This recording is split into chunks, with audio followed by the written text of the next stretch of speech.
All right, hello everyone, and welcome to Oh, sorry, one second. Okay, all right, we have that resolved. That was a major issue.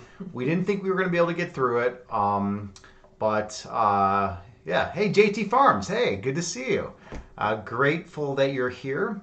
Um, Today we are going to be doing some interesting work. We're going to be discussing expectations, and then we're going to meditate.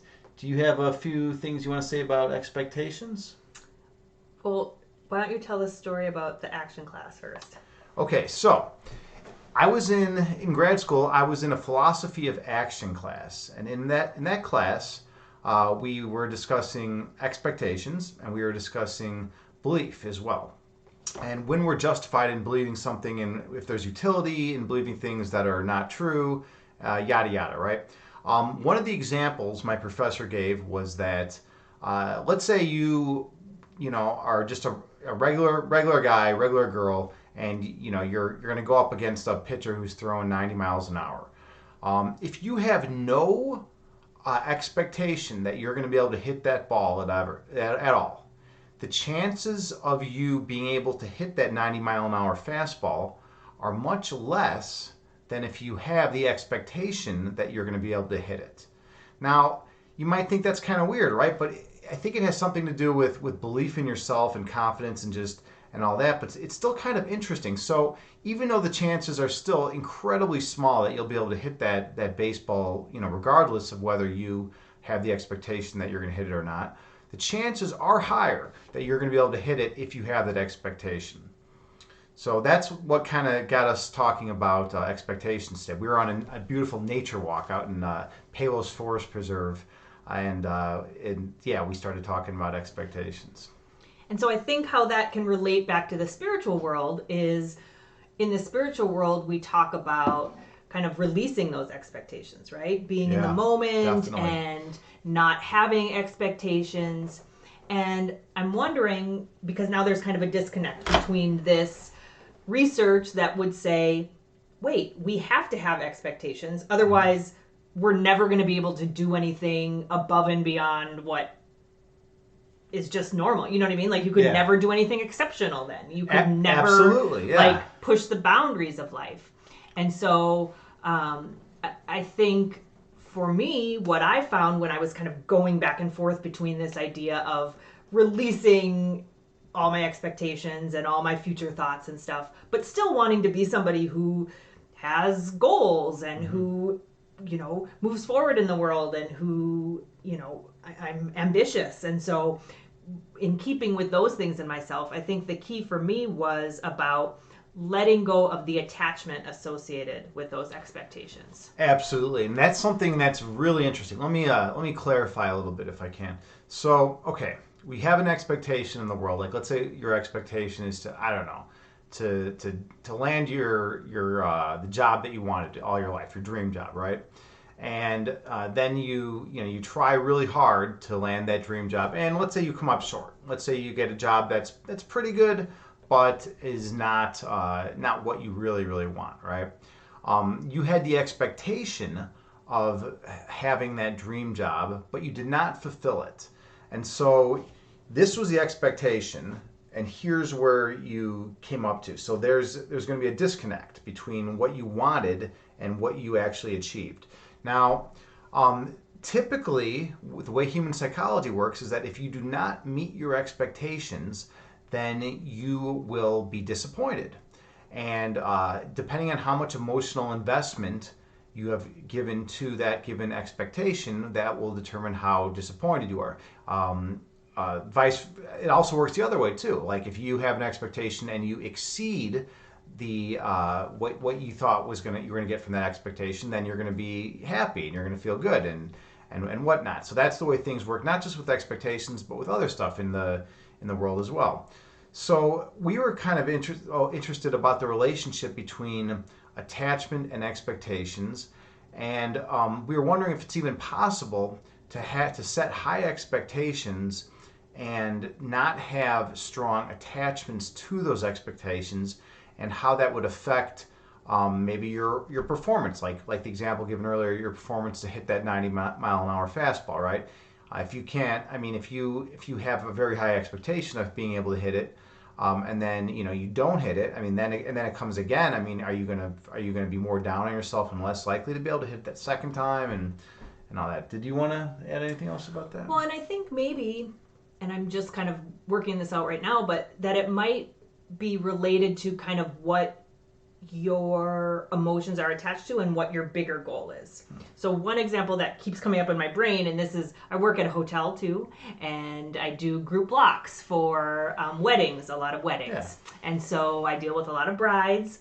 And in American culture, kind of since we're 5 years old, girls are, not all girls, but there's kind of this like plan your wedding and what indoctrination, right, of at least in my generation. That might be something that's changing, but it was like, I had girls who like knew exactly what their wedding was going to be when they were 13 years old. Well, and they had that it's not just girls. Actually, I knew what my wedding was going to be by the time I was 3 years old. That was the most important thing. And that still is. That's the only thing I actually care about, is like how pretty the flowers are at my wedding. What kind of flowers are you going to have? Daffodils, I think. Oh, interesting I'm choice. just letting you know. It's important. It's important. It's important to think about these things. Hey, AL up. Hey, you're here. Great. Hi. Hi. Good to see you. Okay, so, and so I'll have brides that maybe something happened with the makeup lady, right? And she's a half hour late or whatever. Or they need an extra stool and we don't have an extra stool for them. And, we'll have people coming down and being like, well, my whole day is ruined because I can't take my picture here, or I can't get this stool, or the subs for lunch are late, or whatever. Their expectations were not met. Right. But I also think it's about what expectations you're holding on to. Because in my brain, what I always want to say to them, and I've said this to one bride and it didn't go over well, so stop saying it. Well, but brides can be a little bit temperamental at times, I think. But in my brain, like, the logical thing was, at the end of the day, the purpose of a wedding is to celebrate your love for someone else with all of your friends and family. And so at the end of the day, if you end up married to that person, that's the goal. It doesn't matter if the doves fly out exactly how they're supposed to, or if, all the bridesmaids have the exact same shoes on, or one of them got a pair that's a little different or whatever. Like, none of those things really are the things that are the important expectations about that day. The important thing about that day is, hey, I married the man or woman I love. That's what we're ending matters. with. And so as long as that expectation's met, that might be another thing. It's kind of like what we're actually focusing on and what the expectations we hold are. But society conditions us to value the very rich, lavish wedding. I mean, that's like what society wants. They want to know, they want you to spend $100,000 on your wedding and then be in debt for years. Think about Right, you could buy a house. Yeah, think about all the people that profit. There's so many different wedding planners, and I don't even know. I don't want to name all the people because I don't really care that much about all the people involved and what they're doing. It just doesn't seem it doesn't seem very important to me. I know to some people it's super important, but I don't know. And again, but I think that's again about examining our expectations. And is that something that we really care about? Do I care about if I'm serving $50 a plate filet mignon, or do I care that my family and friends got to be in a place with me? And so maybe part of it is about challenging the expectations that we're told we need to have and seeing if those actually align with what's in our soul and in our heart and what we actually feel is important. And maybe some people do feel like the doves being released at the exact right time is something that's very important to them. You know what I mean? But yeah, definitely. Hi, Swizzar. Hey, Swiss. But I don't know, maybe part of kind of evolving and spiritual enlightenment is getting to that place where we can decide what is a good expectation for us and not by what society has Yeah, told us. I think a lot of it has to do with healthy expectations also. Oh, that's a good You one. know, if you like set like a goal for yourself and say, you know, I expect to you know, eat healthier, for instance. You know, I expect to eat healthier foods. I expect to maybe exercise, you know, a few times a week, right? That, and then you meet those expectations, you're gonna feel good. But even if you don't meet those expectations and fully, like let's say you exercise, you know, once a week instead of a few times, and let's say you eat healthy, like, you know, 50% of the time as opposed to 100% of the time, you're still going to be able to you know, meet some of those, satisfy some of those criteria, and you're going to feel good in some, to some extent. So like, it's interesting. I think the main thing though that you got to watch out for with expectations is when you're too much emotionally invested in them, and then I think they can be detrimental to your overall well-being. For instance, you know, I have a friend. He's a competitive StarCraft player. He plays a ton of StarCraft. It's a wartime strategy game, and you know, he sets really high expectations for himself, and then when he doesn't win, it, you know, he gets super angry. And I've seen, you know, him smash the keyboard. I've seen other people in the StarCraft community, you know, break the mic, break the mouse, smash the mouse. You know, it's like, that's like an unhealthy amount of emotional attachment to put into that expectation.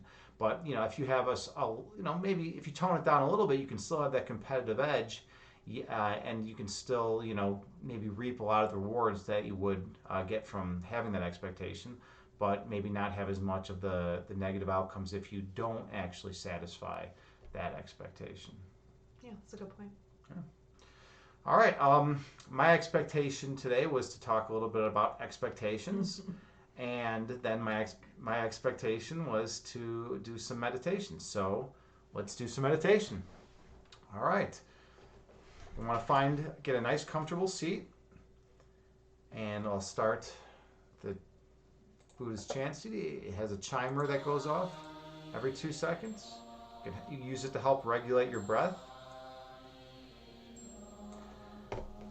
Okay. Close your eyes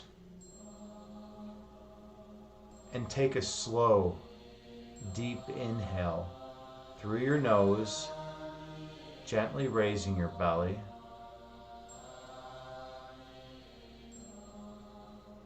And a slow, deep exhale through your mouth, gently lowering your belly.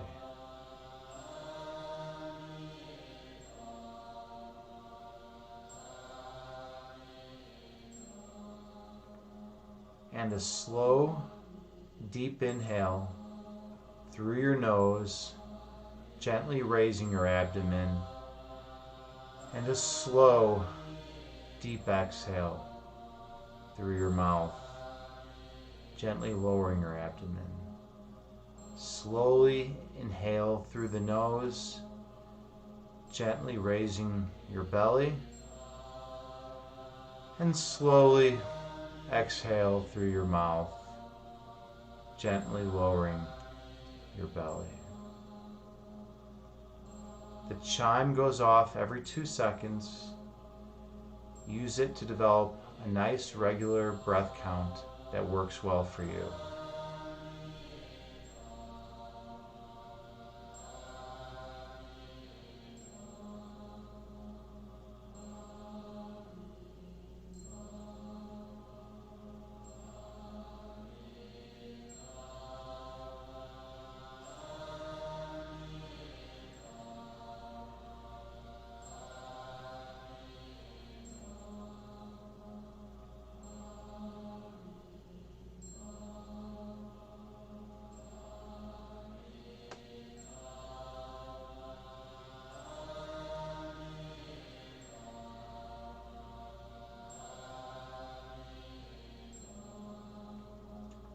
Slowly breathe in through your nose, gently raising your belly.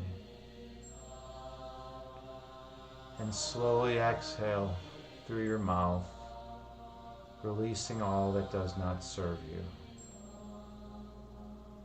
Inhale through your nose, taking in lots of oxygen. And exhale through your mouth, releasing carbon dioxide.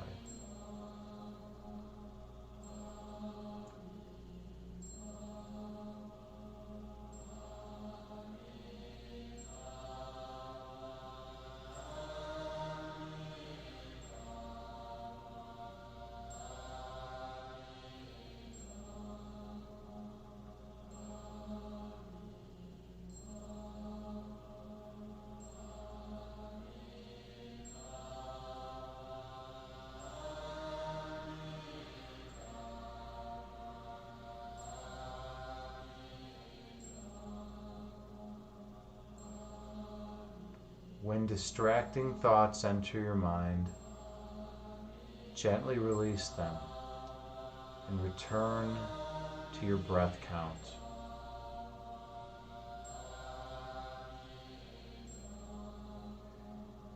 In the world, we're constantly thinking about things. We have planning thoughts, thinking about what we're going to do next. We have thoughts about the past, thinking about what we should or should not have done. We have thoughts about the future. Those thoughts are not welcome here, not in this meditation. In meditation, you release those thoughts, you go inward, and you stay true to the present moment, and you stay true to your breath. So gently breathe in through the nose, 4, 6, 8, and exhale through your mouth, 4, 6, 8. Breathe in through your nose, raising your belly, 4, 6, 8. And exhale through your mouth, lowering your belly, 4, 6, 8. Stay true to your breath.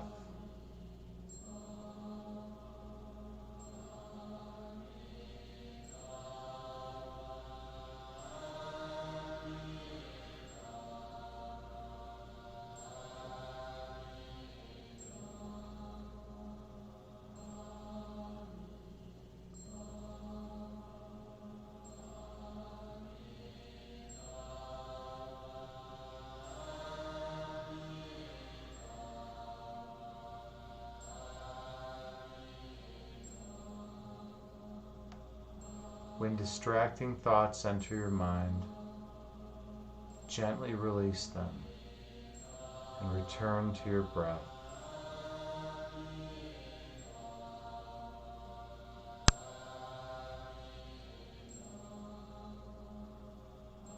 Your breath is the seat of your power. You draw all your strength in this phenomenal world from your breath, and it enables you to tap into the divine. So stay focused on it and stay present.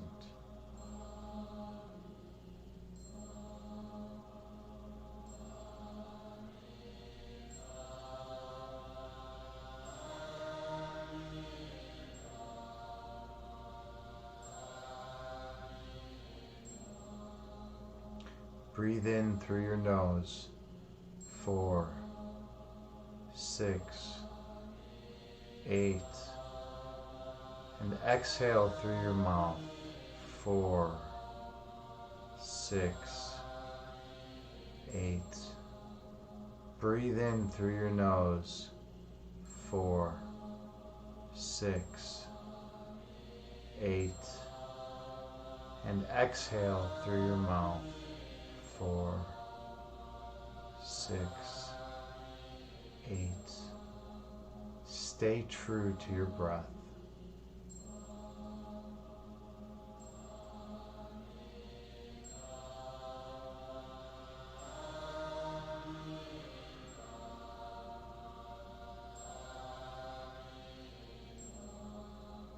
Stay true to your breath.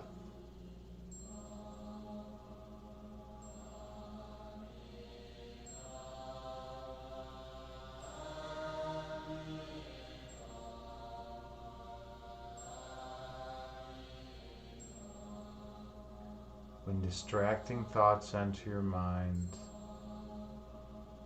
gently release them and return to the purity of your breath. Breathe in 4, 6, 8. Exhale 4, 6, 8. Breathe in through your nose 4, 6, 8. Exhale through your mouth 4, 6, 8. Stay true to your breath.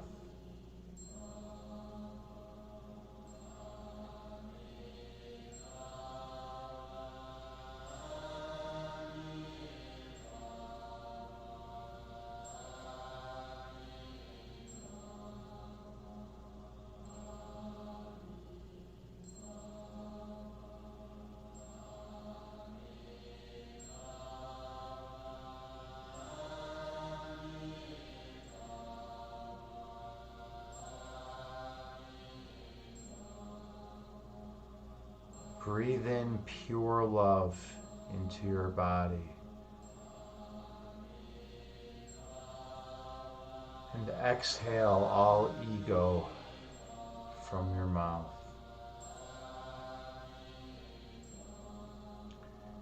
Breathe in truth from the source of creation into your being. And exhale all the dualistic concepts and opposites that control us. Breathe in truth throughout your whole being. And exhale all the phenomenal world, for it serves no purpose now. Breathe in pure love straight from the source of creation. And exhale all fear, anxiety, and worry through your mouth. Breathe in 2, 4, 6, 8. And exhale 4, 6, 8. Inhale 4, 6, 8. And exhale 4, 6, 8. As you breathe in, feel the love and light flow in through your nose, healing and nourishing every cell in your body. And as you exhale through your mouth, release all the ego framework so you may return to a state of oneness. Breathe in through your nose, 4, 6, 8. And exhale through your mouth, 4, 6, 8. When distracting thoughts enter your mind, gently release them and return to the nourishing, healing power of your divine breath.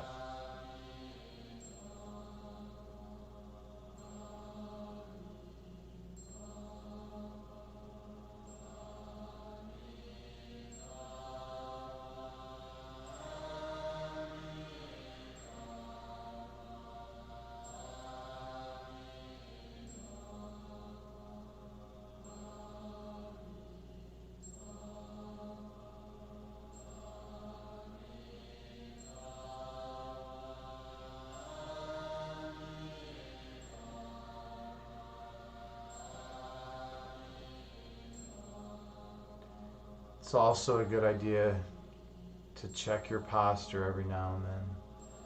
Make sure your posture is in alignment with your breath.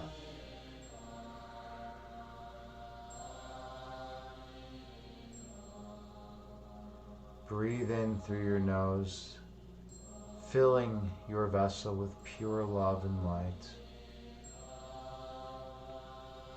Exhale through your mouth, releasing all duality. Breathe in through your nose, relinquishing all concepts and opposites. And exhale through your mouth,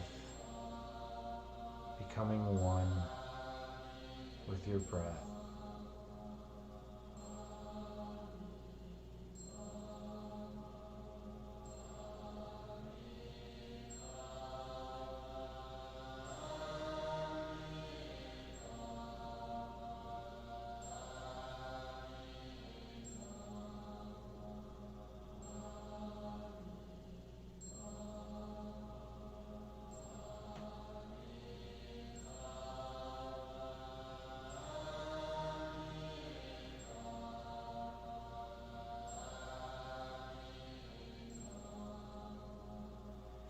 You are a child of love and light. You are one with the source of creation. Everything that causes you fear or pain or anxiety is not real. You are pure truth. You are pure love and light. Everything else is not true from the context of eternity. View yourself from the context of all of creation, of all that's ever existed, and let go of all the smallness of dualistic thinking. Breathe in pure light into your being and release all the extraneous nonsense from your mind so that you may be at peace.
Take one final deep inhale through your nose, filling it up with oxygen. And exhale through your mouth, releasing all worry, stress, and fear. Gently open your eyes and return to the present moment, bringing with you the peace from this meditation throughout the remainder of the day. Namaste. So, how was that for everyone? How was your experience with that meditation? It was very relaxing for me.